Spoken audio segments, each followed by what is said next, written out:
भैया पे बाटे नाज हो, अब की बनाई अखिलेश जी के ताज हो।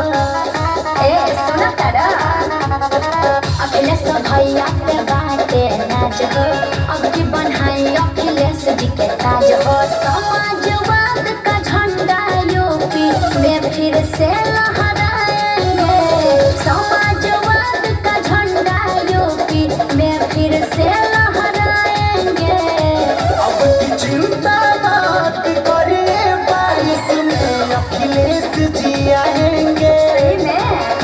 अब की चिंता बात करे, 22 में अखिलेश जी आएंगे। तब तो ठीक रहेगा। हमारा नेता कैसा हो, कैसा हो, हमारा नेता कैसा हो, अखिलेश यादव जिंदाबाद, जिंदाबाद, जिंदाबाद।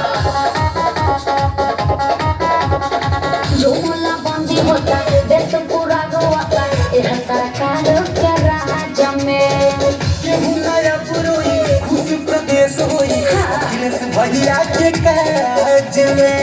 आज कोई नहीं अखिलेश भैया नहीं। जो मोला बंदी होता देश पूरा गोवाता, यह सरकार के राज में केहू नया पुरोई, खुश प्रदेश होई, अखिलेश भैया के काज में। धरती पुत्र मुलायम अखिलेश जी को फिर से जिताएंगे।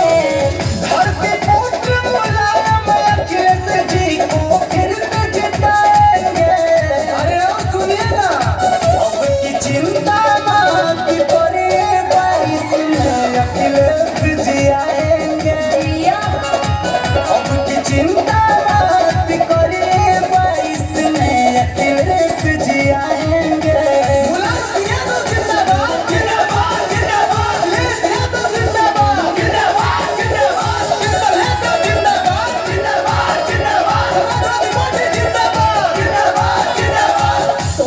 चाचा चाची सुनाए भैया भाभी, साइकिल के बटन दबाई हो।